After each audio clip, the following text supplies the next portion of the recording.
여러분 세계보건기구 WHO를 이렇게 들어보셨죠? 이 세계보건기구에서 최근에 이제 전 세계적으로 외로움이 급증하다는 것을 이제 파악을 하고, 이 외로움이 정신적으로 또 육체적으로 사회적으로 많은 위험 요인이 되고 있다, 그렇게 생각을 하고 사회적 연결위원회를 발족했습니다. 연결위원회.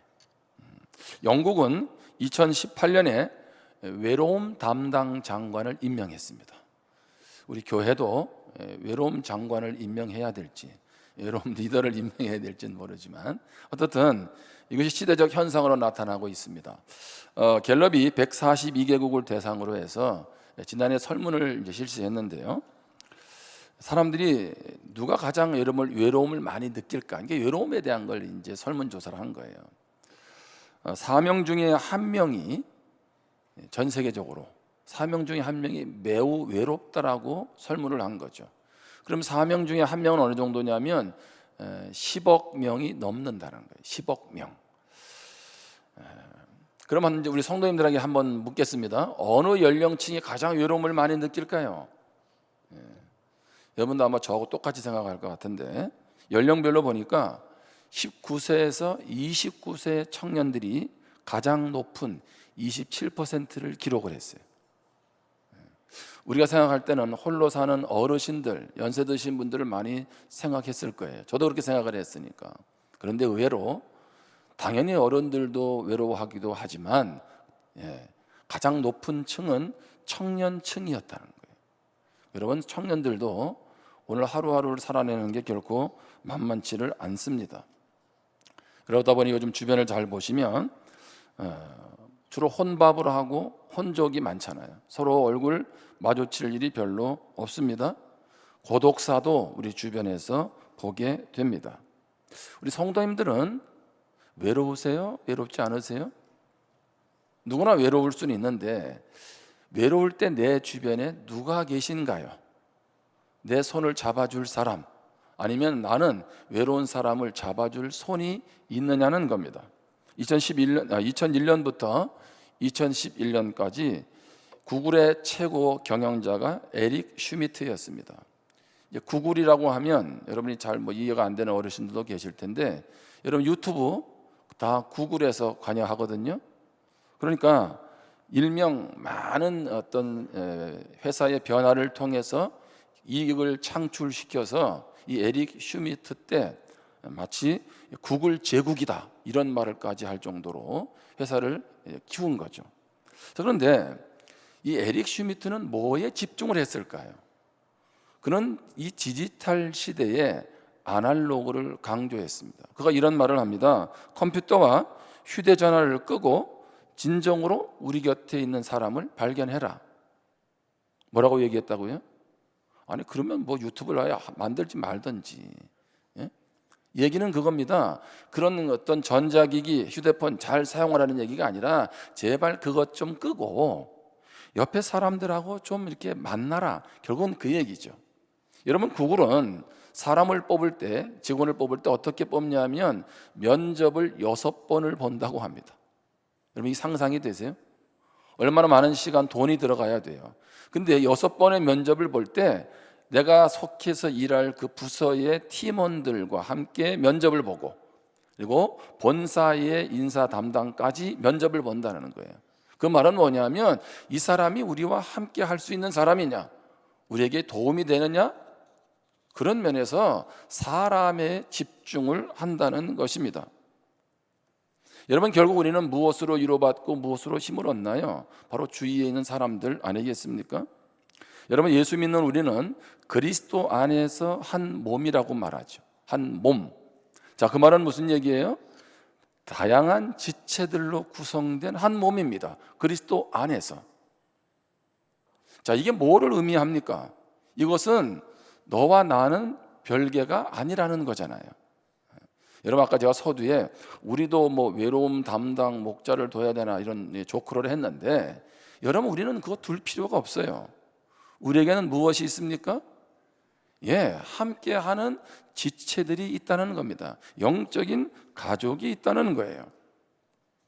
하나님께서는 오늘 우리 공동체가 어떤 공동체가 되기를 원하느냐? 서로 돌아보기를 원하세요. 여러분 초대교회에 사도행전에 보면 베드로가 복음을 전할 때에 한 번에 3,000명이 돌아오고 침례를 받는 이런 놀라운 부흥의 역사가 일어났습니다. 근데 그 부흥과 함께 우리가 주목해야 될 게 있어요. 한 사람 한 사람이 예수를 믿어 침례를 받았는데 놀라운 부흥을 이뤘는데 그들은 각 사람으로 별개로 존재하지 않았다는 거예요.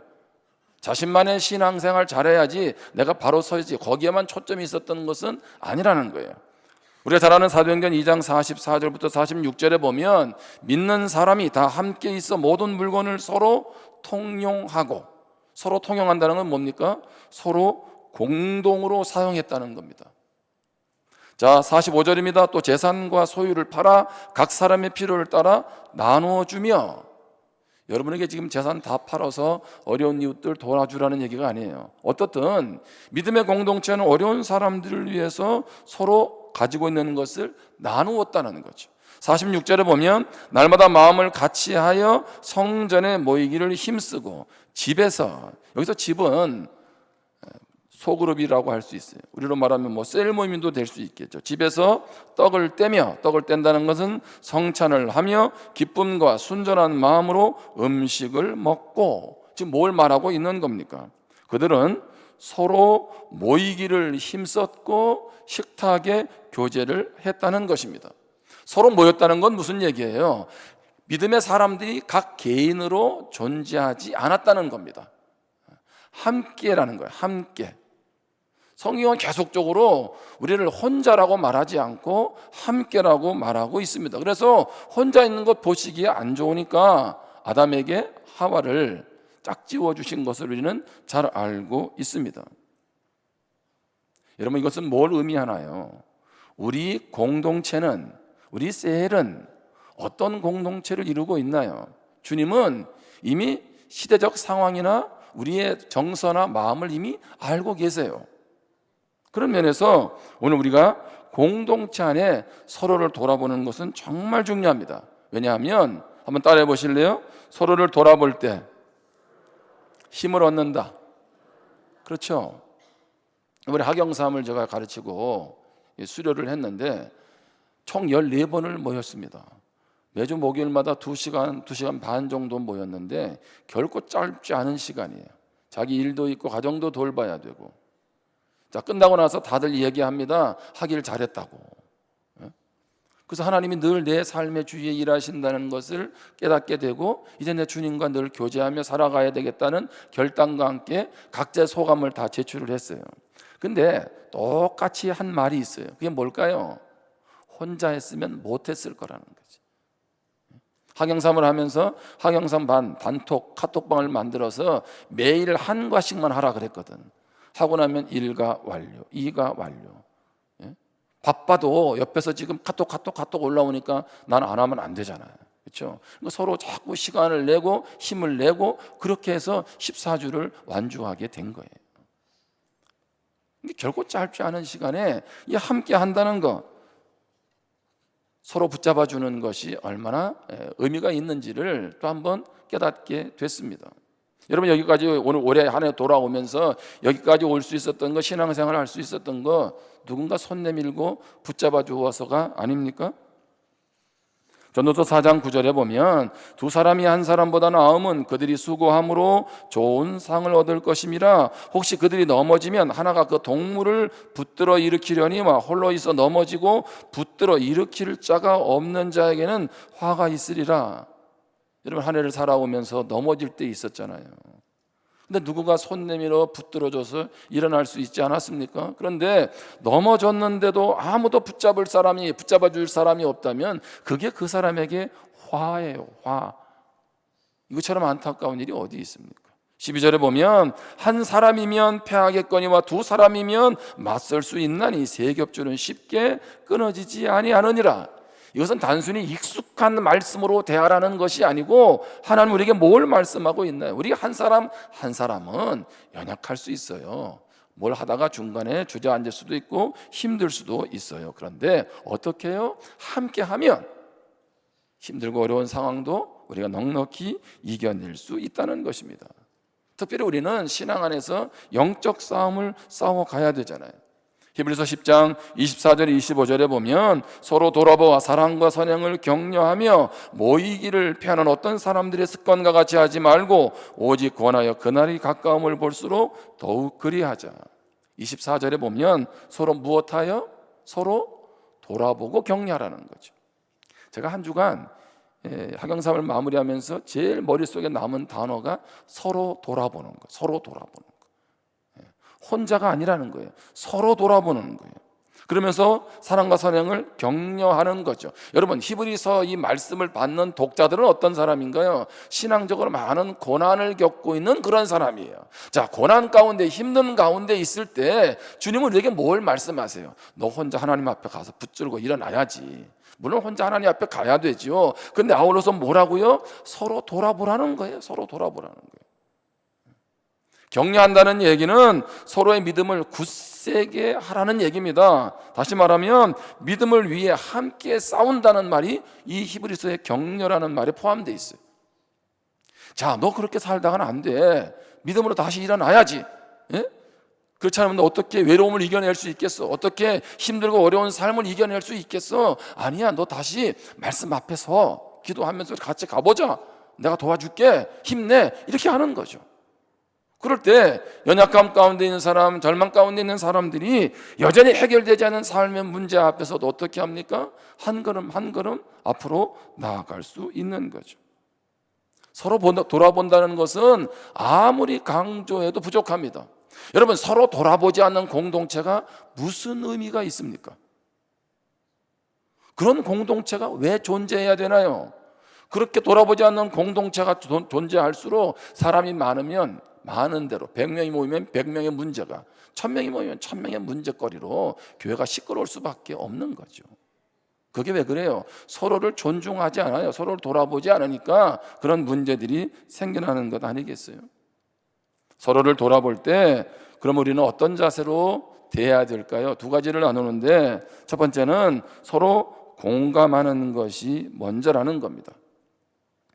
여러분, 욥의 친구들과 함께한 말씀을 잘 보면 욥기 3장부터 36장까지는 그렇죠? 계속 욥이 말하고 친구들이 계속 뭐라고 얘기하잖아요.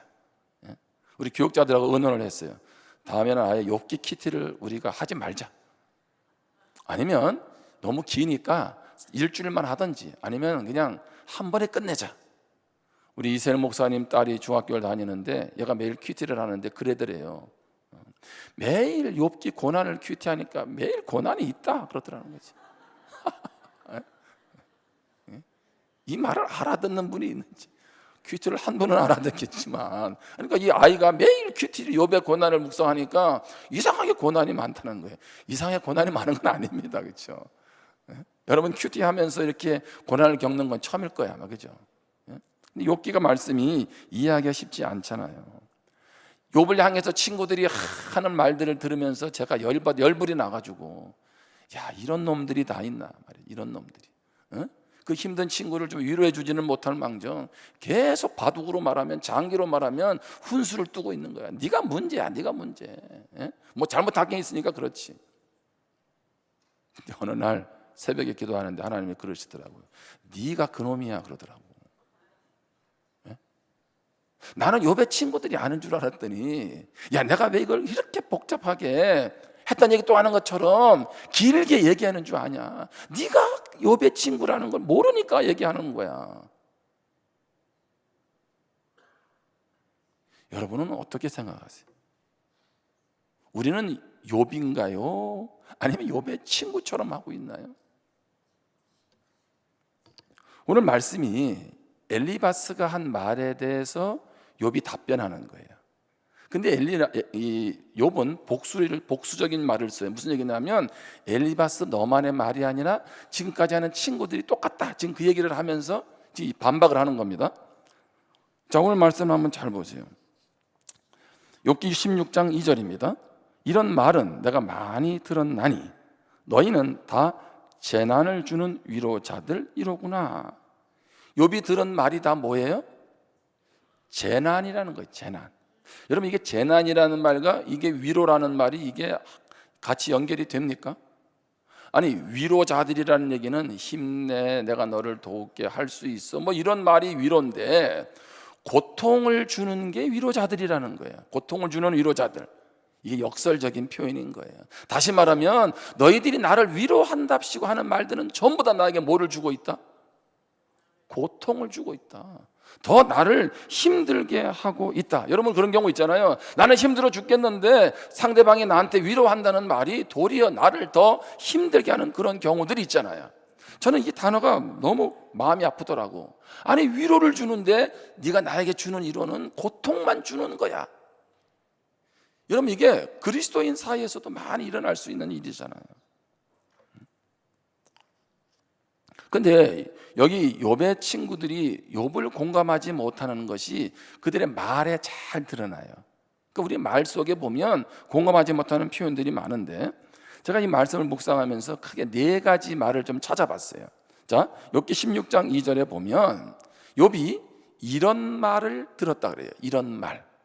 자, 그가 들은 이런 말은 무슨 말이었을까요? 말을 들었는데, 자, 그 이런 말이 나에게 재난을 줬다는 거죠. 고통만 더했다는 겁니다.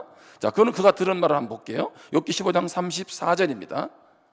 앞부분에서 이제 욥의 친구 엘리바스가 말했어요. 여러 가지 말이 있죠. 근데 경건하지 못한 무리는 자식을 낳지 못할 것이며 뇌물을 받는 자의 장막은 불탈 것이라, 이렇게 되어 있어요. 자식이 없는 건 내가 무엇하기 때문에? 악하기 때문에.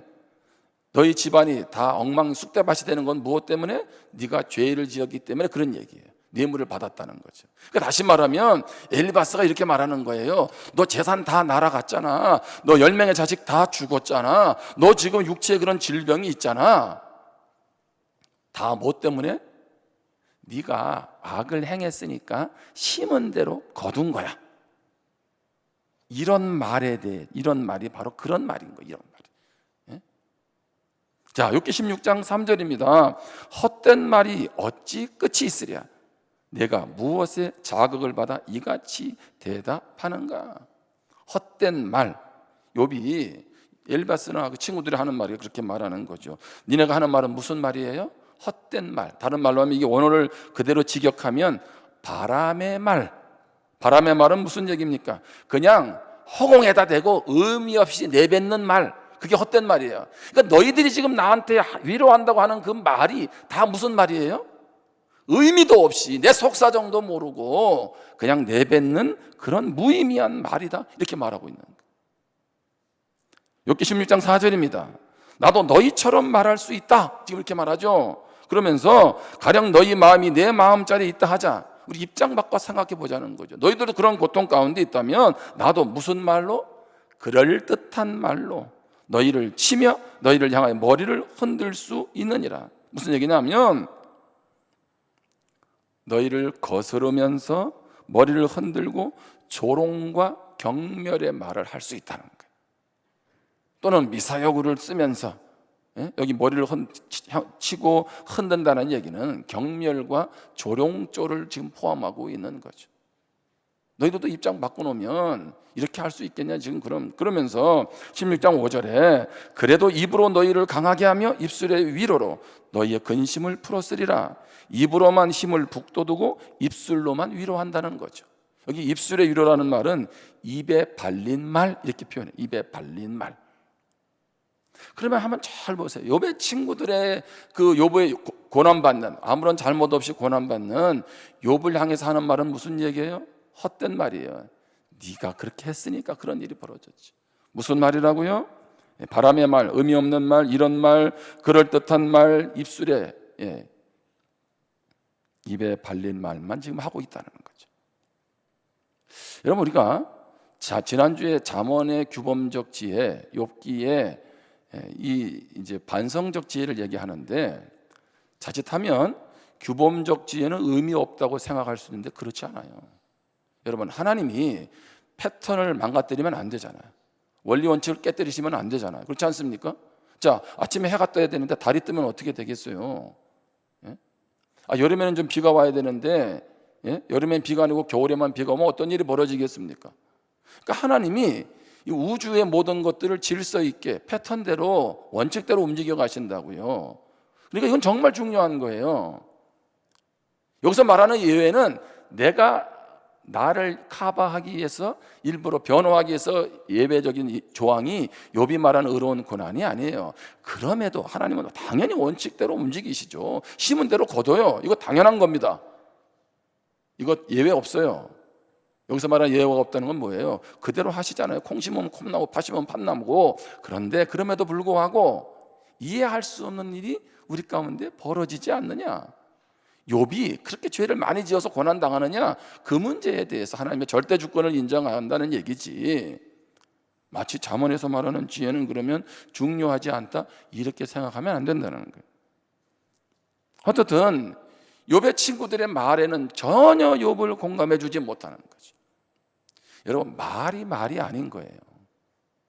여러분, 말은 누구나 할 수 있어요. 그렇죠? 근데 어떤 말을 하느냐가 중요하죠. 왜 똑같은 말도 속을 긁는 말이 있고, 그죠? 똑같은 말도 부드럽게 하면서 일이 되게 하는 말들도 있잖아요. 여러분, 어떤 말을 그렇게 즐겨 하고 계십니까? 골로새서 4장 6절에 보면 너희 말을 항상 은혜 가운데서 소금으로 맛을 냄과 같이 하라. 그리하면 각 사람에게 마땅히 대답할 것을 알리라. 음식에 소금이 많이 들어가면 짭니다. 못 먹어요.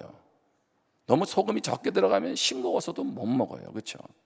간을 딱 맞추는 거죠. 이게 바로 소금으로 맛을 내는 거예요. 하나님은 우리가 은혜 안에서 은혜로운 말, 그게 무슨 말이에요? 소금으로 맛을 내는 것처럼 하는 말, 그런 말을 하기를 원하십니다. 다 같이 따라 합시다. 언어가 복돼야 된다. 여러분, 그래서 말한 대로 되는 거예요. 말한 대로 사는 겁니다. 왜요?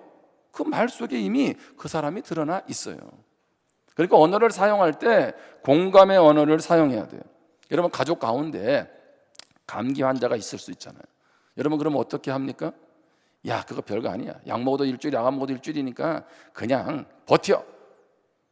이렇게 말을 하면 말은 맞는데 좀 서운할 수 있잖아요. 여러분, 다른 사람이 볼 때는 감기는 큰 병이 아닌지 모르지만 사람은 어떻게 해요? 큰 병이든 작은 병이든 나에게 누군가 관심을 갖는 걸 원하잖아요. 그럴 때 너 힘들겠구나, 그렇지? 아프지? 예? 그렇게 하면서 이렇게 위로해주고 따뜻한 말 하나 해주면 그 아이들도 달라지잖아요. 가족들도. 부모들은 자녀들이 잘 되기를 위해서 많은 말들을 합니다. 그렇죠? 예. 근데 주로 하는 말이 뭐예요? 잔소리지. 그래서 이런 말이 있어요. 사람들은 우리가 잔소리하는 대로 되는 것이 아니라 격려하는 대로 된다. 여러분, 자녀는 잔소리하는 대로 되는 게 아니고 격려하는 대로 됩니다. 그러니까 우리 삶에서도 이런 부분들을 잘 돌아보아야 될 거예요. 여러분, 한 해를 돌아보면서 아쉬운 건 많아, 그렇죠? 그런데 한번 좀 입장을 좀 바꿔놓고 생각을 해보세요. 그렇죠? 저는 성도님들의 입장을 한번 헤아려 보고, 성도님 누구 입장을 헤아려 보고? 목사님의 입장을 좀 헤아려 보고, 서로 좀 입장을 바꿔가면서 상대방의 입장에서 공감해주고 격려하고, 그게 공동체 아니겠어요? 아멘? 서로를 공감하는 우리가 되기를 주님의 이름으로 축복합니다. 또 한 가지, 서로를 돌아볼 때 어떤 자세로 대해야 될까요? 서로 겸손함으로 섬겨야 돼요. 겸손함. 자, 제가 이제 올해 새해에 여러분 오른쪽에 보시면 2023년 이제 주제를 가지고 연초에 설교를 합니다. 그렇죠? 설교를 했을 때 두 번째에 겸손함에 대해서 얘기를 했어요. 베드로전서 5장 6절에 보면 그러므로 하나님의 능하신 손 아래서 겸손하라. 때가 되면 너희를 높이시리라. 겸손함에 대해서 나눴어요. 그때 제가 겸손이 뭔가를 여러분에게 얘기했는데 여러분 다 잊어버렸기 때문에 두 가지를 다시 얘기해 줍니다. 그때 얘기했던 겸손 한 가지는, 겸손은 하나님을 의지하고 신뢰하는 거예요. 여러분, 그래서 기도하지 않고 말씀 보지 않는 게 교만한 거예요. 예, 하나님을 의지해야 되잖아요. 그게 겸손이거든요. 겸손은 두 번째로 상자가 성장하도록 발판이 되어주는 겁니다.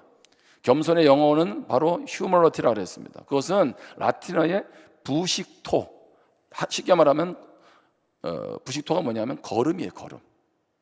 그러니까 나무에게 거름을 주고 식물에게 거름을 주는 건 뭐예요? 그 거름을 통해서 나무가 식물이 잘 자라가도록 하는 거죠. 그래서 겸손한 사람은 어떤 사람입니까? 다른 사람이 잘 성장하도록 도와주는 사람이 겸손한 사람이에요. 그러면 남이 잘 성장하지 못하도록 자꾸 해코지하고 불필요한 말하고 끄집어 내리면 뭐예요? 그게 교만이죠. 그게 교만인 거예요. 제가 그래서 오늘 일부 예배 때 전부 다 칭찬해 줬어요. 아이들을 키우는 교사들은 다 어떤 사람들이에요? 겸손한 사람이죠. 주일날 식당에 일찍 와서 밥을 준비하는 사람은 다 무슨 사람이에요? 겸손한 사람이죠. 여러분, 식당 밥하는 사람은 겸손한 사람이에요. 왜? 우리 모두를 잘 건강하도록 이렇게 도와주는 일을 하니까. 여러분, 그게 겸손이에요. 그런데 세 번째, 잠언에서 말하는 겸손은 뭘까요? 패턴을 알고자 힘쓰는 거예요. 패턴을 알고자. 무슨 얘기냐 하면 하나님이 정하신 뜻이 있는데 그 뜻을 알기를 힘쓰고 그 뜻 가운데로 살아가기를 힘쓰는 게 겸손입니다. 이게 잠언에서 말하는 겸손이에요.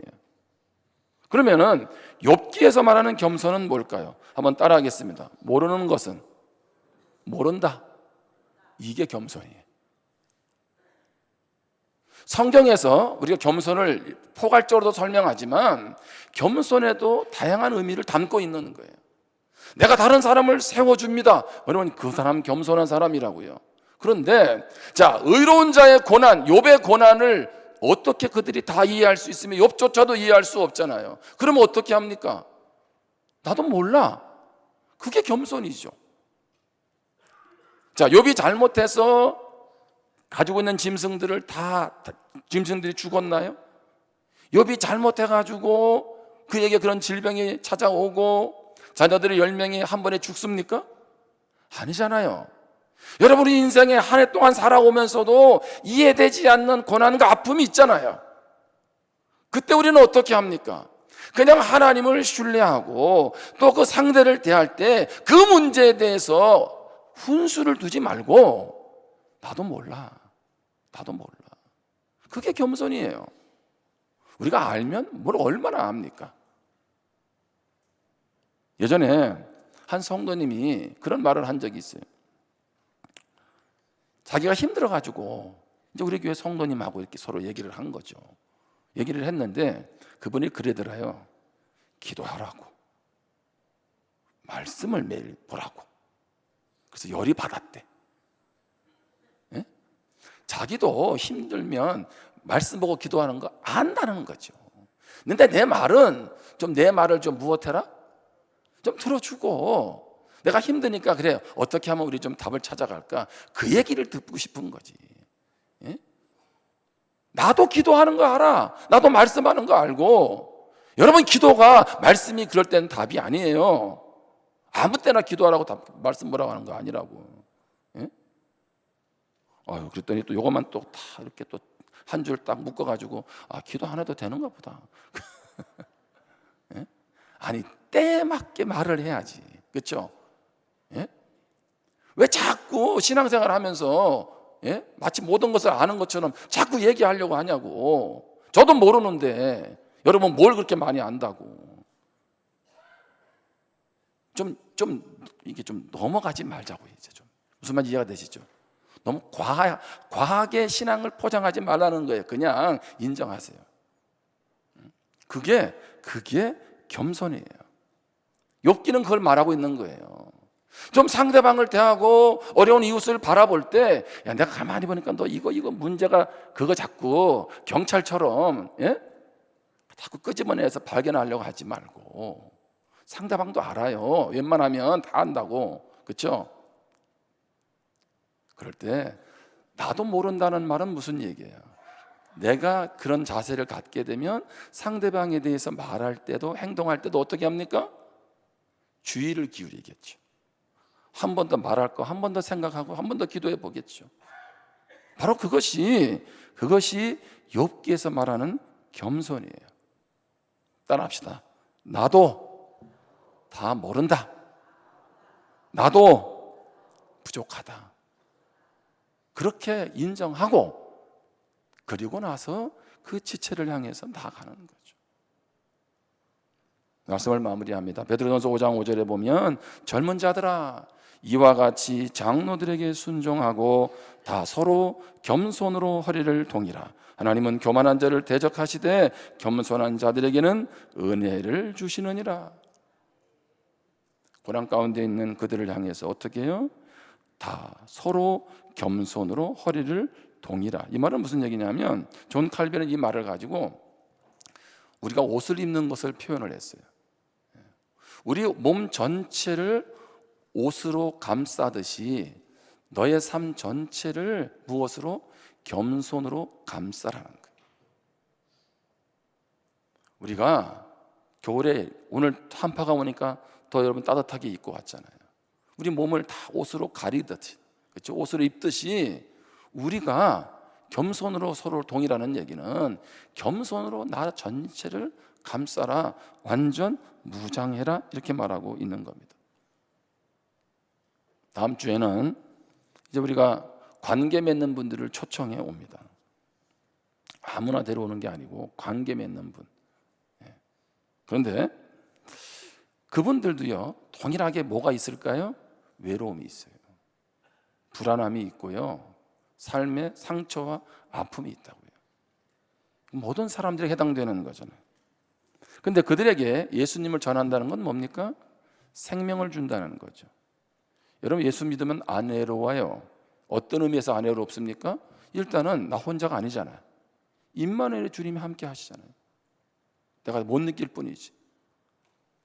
그래서 그들이 예수님을 만나면 생명을 얻고 소망을 얻어요. 그리고 그들에게 주는 특별한 선물 또 하나 있어요. 그게 뭘까요? 공동체. 제가 말씀을 준비하면서 그런 깨달음이 왔어요. 야, 예수를 믿으면 뭐를 준다? 공동체를 주는 거예요. 서로 돌아보는 공동체가 예수 믿는 사람에게 주어지는 거예요. 예롬 장관, 그래서 영국에는 1320억 원의 예산을 들였다는데, 연간 예산을 지금 얼마나 올렸는지 모르겠어요.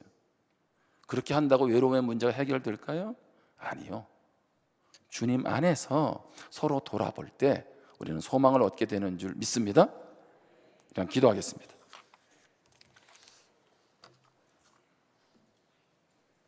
오늘 주신 말씀 앞에 우리가 한번 서기를 원합니다. 주님은 서로 돌아보기를 원하세요.